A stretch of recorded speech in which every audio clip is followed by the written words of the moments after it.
Hey guys, and welcome back to my channel. Today's episode is going to be about the samurai mindset. So, before I do that, I want to tell you a story about me growing up. I was a big tomboy, and I grew up with an older brother, and we used to bond by watching WWE. And I was so sad when I found out the whole thing was staged. But I grew up watching like The Undertaker taking on John Cena and Rey Mysterio, and it was a great time. Even like I don't know if you were old enough to be during like the PSP days. There was like a WWE game where you had like PSP and they would just like punch each other. But it was great. I thoroughly enjoyed myself. But as I got into my 20s, I got into like kickboxing and boxing, and I promised my mother I would never punch anyone again. But then did it for like fitness, and I learned so much of self-discipline during my PT sessions with my boxing teacher, who taught me about stance, who taught me about strategy, who taught me about like the different types of punches, like uppercut, the right hook, the left hook, and always to be on your guard. But I realized quickly that boxing and wrestling was all about a mindset, and it was more about strategy and tactic and footwork more than it was just about sparring. And that kind of brings me on to today's video about the samurai mindset for unbreakable focus and discipline. So, what is a samurai? It's basically the term for a highly skilled warrior. It is the Japanese noun for a highly skilled warrior in feudal Japan who lived by a strict code of honor called Bushido. They were trained in combat, possessed knowledge of literature, poetry, and philosophy. Samurais played a significant role in Japanese society as retainers of feudal lords, and their legacy is still felt in like the Japanese culture and in Japan today. But I think we can learn so much from the samurai mindset and what they were like back in the day and still bring it into the modern day era. So the first concept of a samurai mindset is that pain is not an enemy. It's that pain is part of the price. Avoiding it will be more expensive. That even when it's hard, that is where strength is built. When I would go to the gym, for example, I would get aches and pains like for a good 2 days afterwards. You would have leg day, you would have core day, planking for 30 seconds, then planking for a minute, and having HIIT workouts. It would take a toll on you, and sometimes your muscles tear before they repair. And for your core to be strong, you have to go at it consistently, and sometimes it's painful, and sometimes there's aches and pains. But the end result is worth it because of that consistency, because you endured the pain, and pain produces perseverance and endurance produces character. So it's teaching you resilience and not to give up, and pain is part of that process, and it's something that you can't avoid. And one life lesson that I learned is that feel the fear and do it anyway. Do it scared, do it even with the lack of resources. It's just about starting. A mother asked me once about tips for her student who was not her student, her child who was doing their GCSEs, and she was like, how do I motivate them? And I basically said, I don't believe in motivation. I think we put so much emphasis on motivation in terms of doing something when you're motivated, and then a lot of people procrastinate. I said, I don't believe in motivation, I believe in discipline. There's a difference. Discipline is a habit, and we are habitual creatures, and what we are the product of the systems that we place ourselves in. And I told her and her son to start with the subject that you find the most difficult, otherwise you'll keep on putting it off, and do that first. And building the habit of studying into the routine, just into your routine, just like you're brushing your teeth in the morning and in the night, you're building a routine, right? It's part of your system, it's part of your routine. Just like the gym will be part of your system and routine if you allow it to be. And it's about what you prioritize at the end of the day. So the first thing that I want to tell you is that we're habitual creatures, and sometimes it's painful and the process is painful, and many days you're not going to want to do it. It's something that you have to do initially, and then you're going to want to do. But the first thing is that pain is not the enemy, it's part of the process. The second thing in a samurai mindset is to focus on your sword. So there is a phrase that if you master your mind, you will master the world. So if your mind is scattered, you have already lost. So you need to put away the distractions to protect your mind and your sword like it's your edge. You need to master your sword. You need to master your skill. You need to master your craft. And there is a book by Tim Armoo called, I think I actually have it in my bag. No, I don't have it in my bag. It's, oh, I forgot the name of the book. If I find the name of the book, I will link it back down in the description. But I think it's like Cheat Codes to Life. And he basically said that we are the story we tell ourselves. So whatever narrative you're telling your mind, that is what you're going to live out. If you constantly keep on telling yourself you're poor, you're going to continue the habits of living in poverty. If you tell yourself that you're a rich, beautiful woman and you radiate inside and out, then you will start, the more times you say it, you'll start acting in the way that the story that you're telling yourself. And it's called subconscious reprogramming of the mind. And it's, if you master your mind, you can conquer the world. If you master your insecurities, your thoughts, the voice inside your head that is overcritical sometimes, it's there to protect you, but you also need to tame it sometimes and ask yourself, is this a voice of a friend or a voice of an abuser? So that is the second thing, is to focus on your sword. So we talked about the mind just now, and I want to talk to you about neuroplasticity. So I studied psychology at University of Surrey, and this was something that wasn't actually taught in my degree in such depth, but then I had to do further research on. There's type 1, which is structural plasticity, which is the memories that you make growing up, and it's the physical structure of the brain. And the second is your functional plasticity, where the brain functions move from the damaged area to the undamaged area. And stroke patients have this a lot. And neuroplasticity, or brain plasticity, is your ability to melt and mold and create new neural pathways to think a certain way. You might just say that you're just a negative person, but positive thinking is actually cultivated the same way you have trained your brain to think negatively or to think the worst case scenario. You can retrain your brain to think positively and create new neural pathways in your brain to create a new narrative. And it takes 21 days to build a habit minimum. So actually, the phrases of affirmations and the things that you speak over yourself, there is a thing called mirror work, and it may sound so weird to do initially, where you stand in front of the mirror and you tell yourself good things about yourself, and it won't work unless you actually believe it, until you, in your core, you actually feel the things that you're actually saying. So Mel Robbins actually had a book called The High Five Habit, where she posted a picture of herself high-fiving herself in the mirror. And something so minute as that shows that she was on her own side, that she was her biggest cheerleader.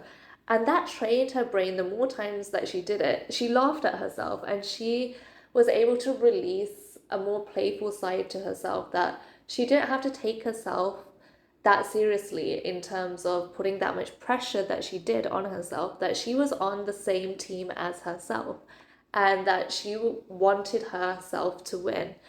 That was the idea behind the high five habit. And then mirror work goes on to you speaking life over yourself in front of the mirror and you actually facing yourself head on, because sometimes the biggest enemy isn't the external people, it is yourself.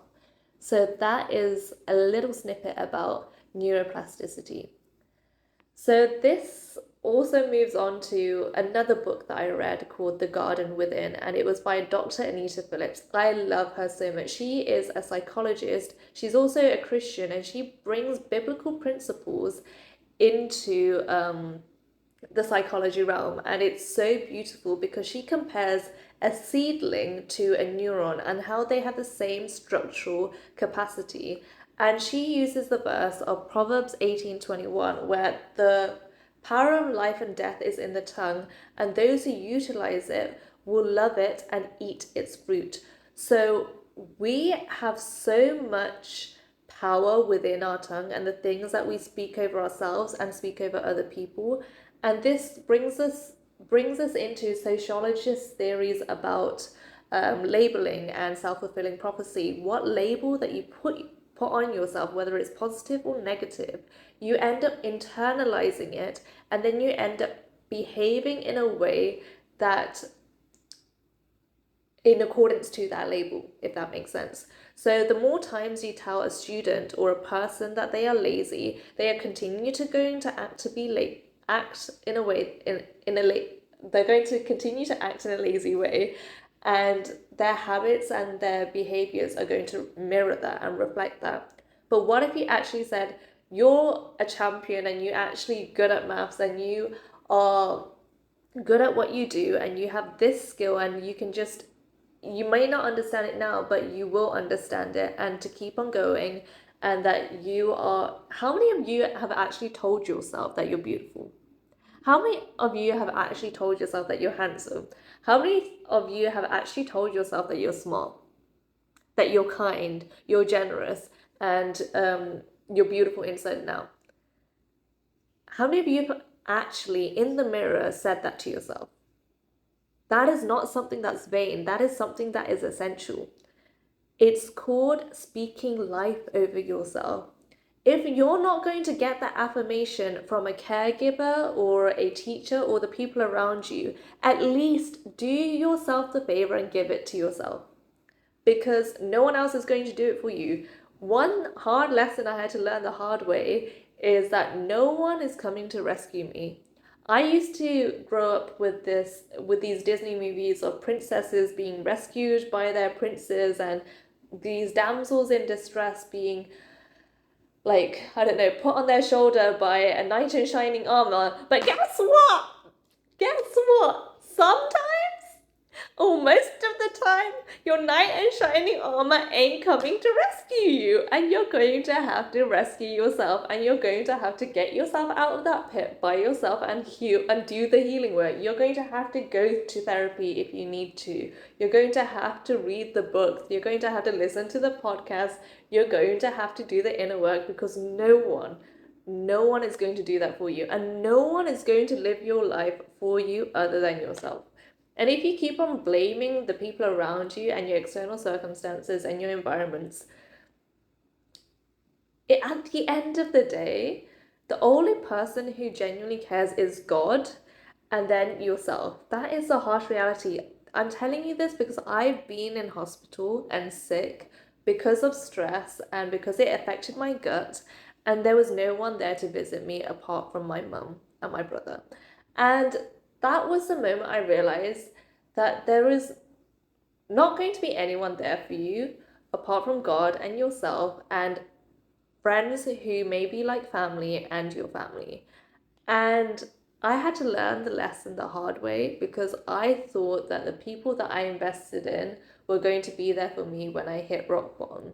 That's not always the case. So if there is anyone that can be your biggest cheerleader, let that be you. So that is my third point. And I think I've already touched on this, but this is the third principle of a samurai mindset, which is discipline over motivation. Motivation fades. Discipline shows up without permission. Discipline doesn't care about your feelings. Sometimes we have to set our emotions aside, because I'm a feeler. I'm a big empath. I feel a lot, right? But sometimes you need to kind of suck it up and just let your feelings, put your feelings to one side to get a job done. You need to have strategy. You need to have time management skills and organization skills. Write lists down. There is a thing called a matrix, an organization matrix, where it's like urgent, not urgent, important, not important, and assigning those tasks to that matrix will help you organize what is urgent and important, what is urgent and not important, and what can wait, what is not important and not urgent. And that will help you prioritize the tasks that you need to get done for the day, for the week, whether in your workplace or whether it's just life admin. So discipline shows up without permission, and motivation will fade away. So motivation relies on your feelings, discipline is a habit. So even in the CBT triangle, this is what a lot of therapists use. It connects your thoughts, feelings, behaviors to break negative cycles. So the top of that pyramid is your thoughts, then it's your feelings, and then it's your behaviors, and they are all interconnected. Your thoughts affect your behaviors affect your feelings, and your feelings affect your thoughts.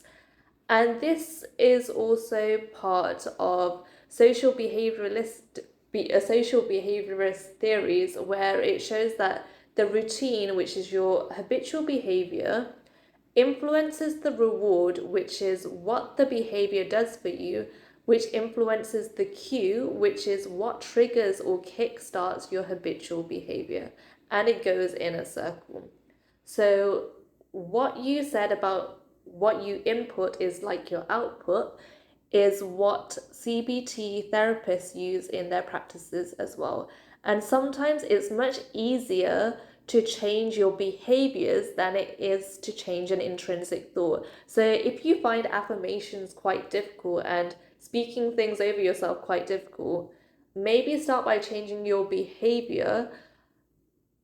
So if you struggle to exercise, for example, it's about making it as easy as possible for yourself. Maybe putting your gym clothes on before you go to bed, for example, so that you go to the gym in the morning, or putting your gym clothes out in a place that you can see. And sometimes it's exposure therapy as well. When I started going to the gym, my gym is just downstairs from where I live. And I had to just start by just going inside and looking around, because I was like, I don't really want to touch any of this equipment right now.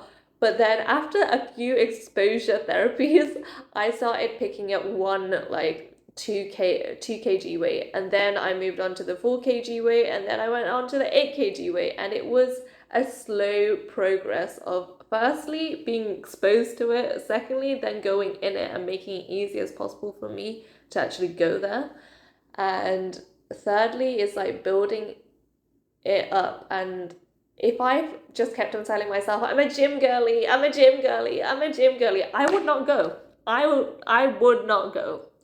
But if you actually put the effort in of like,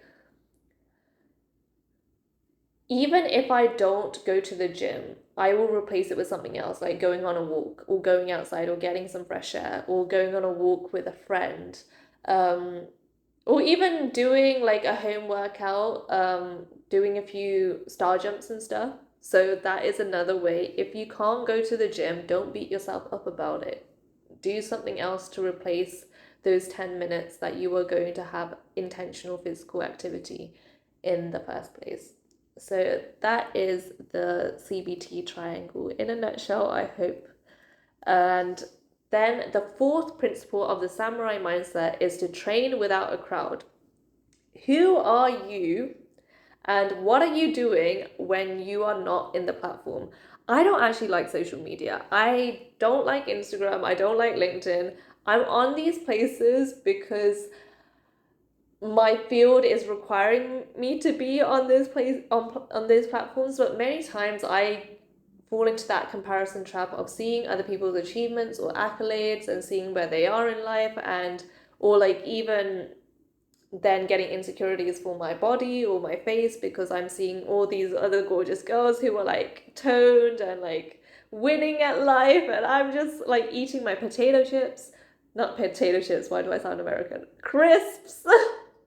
Like eating my crisps and like chocolate and watching Bridgerton and just like scrolling through, and then I have to like catch myself and be like, this isn't real.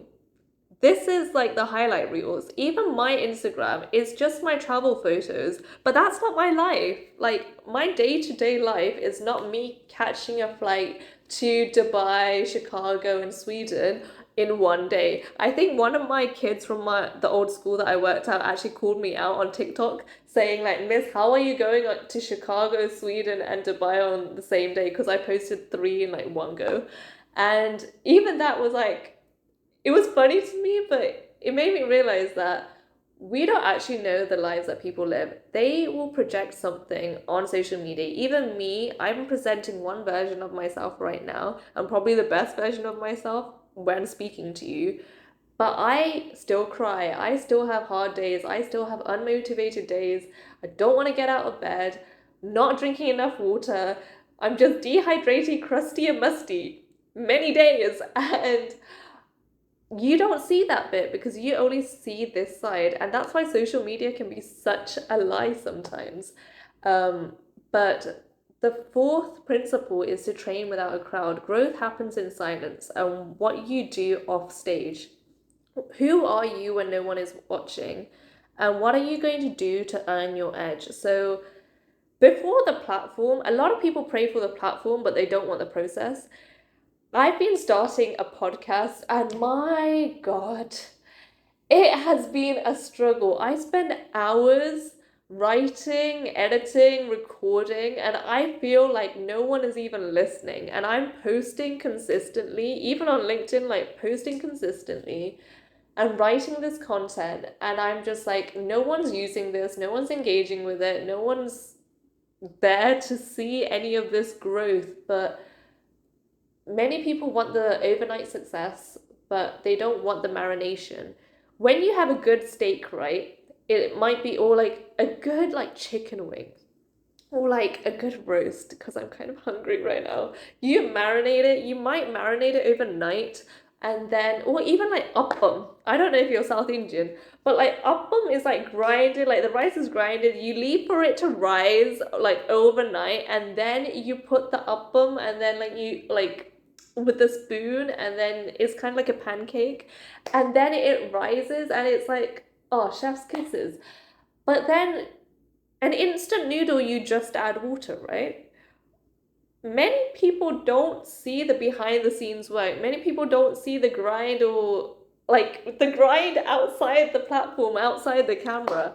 And it frustrates me because success is not an overnight thing. It's not a lone wolf thing either. It comes with collaboration. You need to network, you need people to support you, you need people to invest into you and speak life into you. There are so many times I wanted to give up on that podcast thing, but there would be people on that day when I wanted to give up that would message me saying like, Ria, what you said convicted me, or what you said really hit me, and keep on going, it really encouraged me. And I was just like, Lord, like this is the sign that I needed to keep on going, because I wanted to give up on that project so badly, because it felt like when I was doing it for the people I thought I was doing it for, didn't utilize my resources or the things that I was putting hours into, I felt like there was no point in doing it anymore. But acting out of obedience and acting out of faithfulness, even if it's just for that one person, and one person just listening to your podcast, or one person watching this YouTube channel, I don't even think anyone will watch me and want to listen to what I have to say sometimes.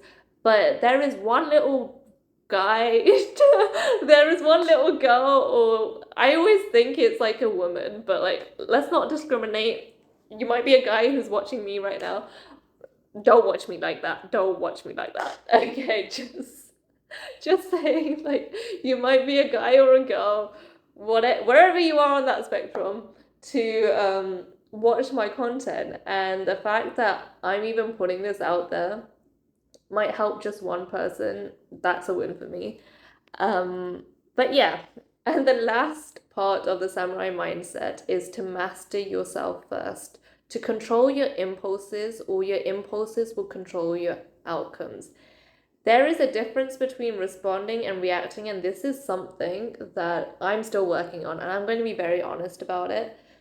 To understand your triggers, to understand what gets under your skin, to understand where you lose control sometimes, or your frustrations, or the things that your present time gratification is in, and where you struggle with future time gratification. For me, there are a load of things, even things just like, even the little things I caught myself doing was buying a coffee every single day when I didn't really need to buy that coffee every single day, and like that coffee money would accumulate to probably like £20 in the week.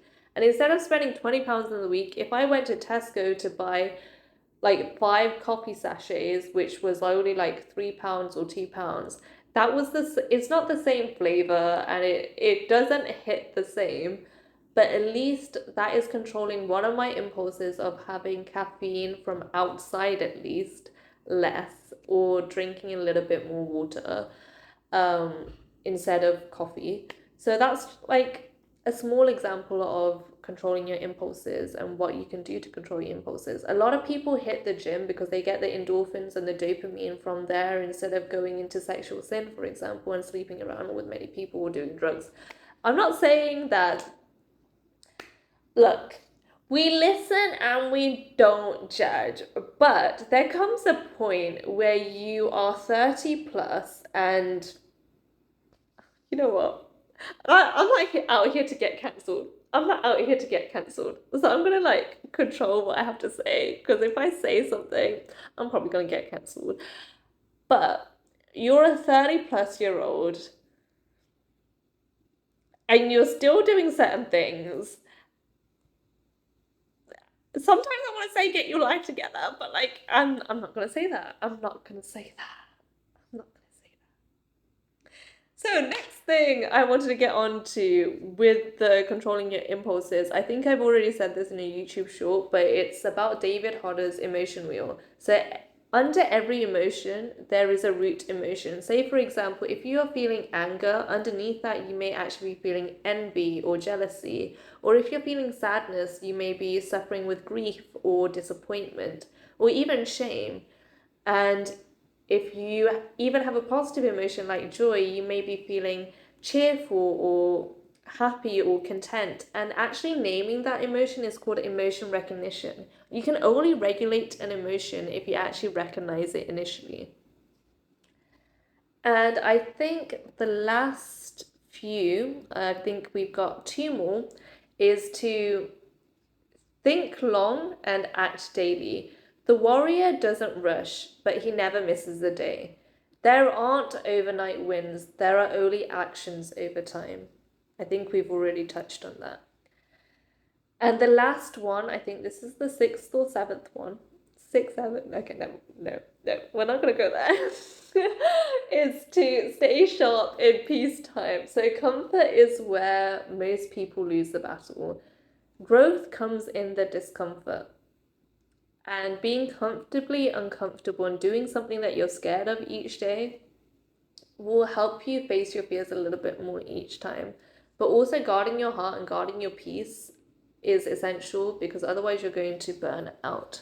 So the only time you're going to pull ahead is sometimes if you withdraw initially, and the isolation is kind of like incubation. It's kind of like a cocoon for you to burst forth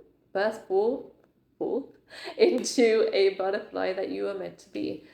So, you don't need to be a samurai. You just need to have a code of a certain mindset. So, the ring of life, what boxing teaches us is about strategy, tactics, habits, and discipline. Both in the classroom and in the ring, whether you're in the workplace as well, this will relate. Education and boxing, or the workplace and boxing, both require preparation, focus, and endurance.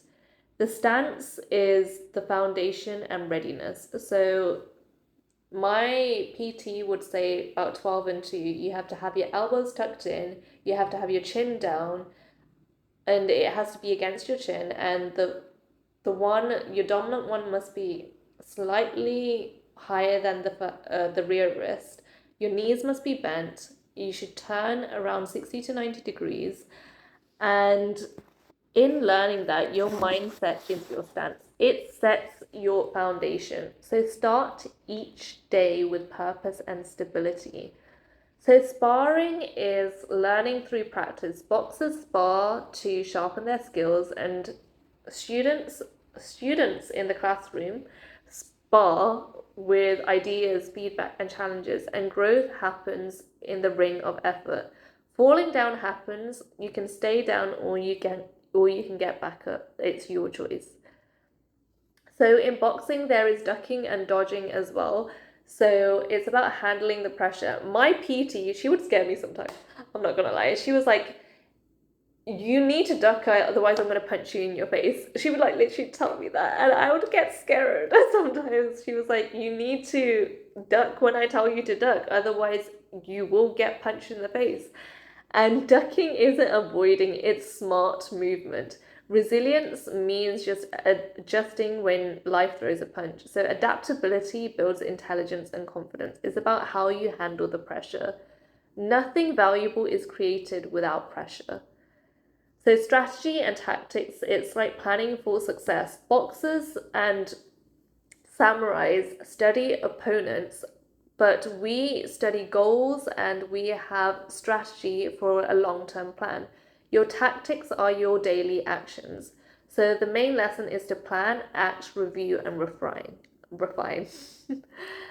So habits and discipline, to round off, is daily training. Champions are made in quiet routines, not big fights. Study habits, punctuality, consistency, all equals training. My favorite boxer is Mary Kom, and she said this thing: don't give up until the last punch. Mary Kom, it's also a movie by Priyanka Chopra. It's based on a true story.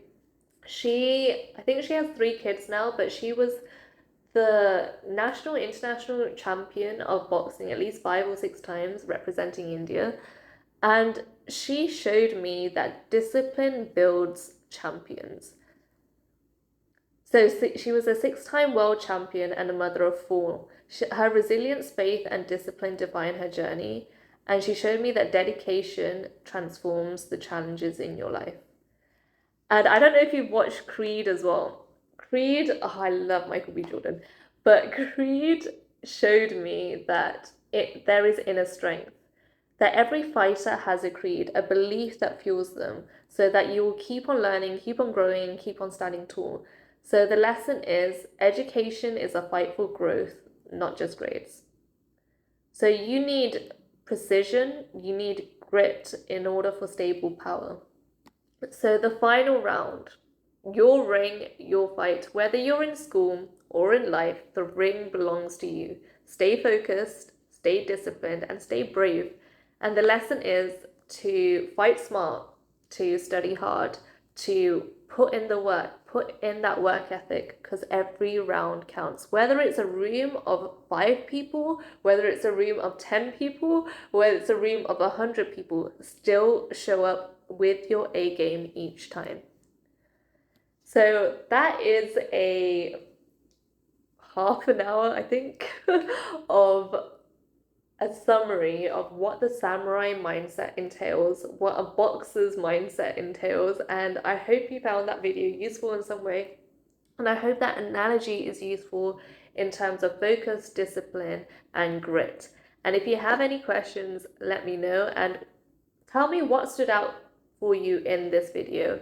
What samurai principle or boxing principle are you going to take forward with you, maybe in this next week or this next month? And if you have any tips and advice for young people, leave it down in the comments. If you are an organization or a school that is looking for a speaker, please do let me know by messaging me and leaving me a DM or leaving a comment down below, and I will get back to you in terms of booking me to speak with your young people in your organization. Till next time, bye guys, bye.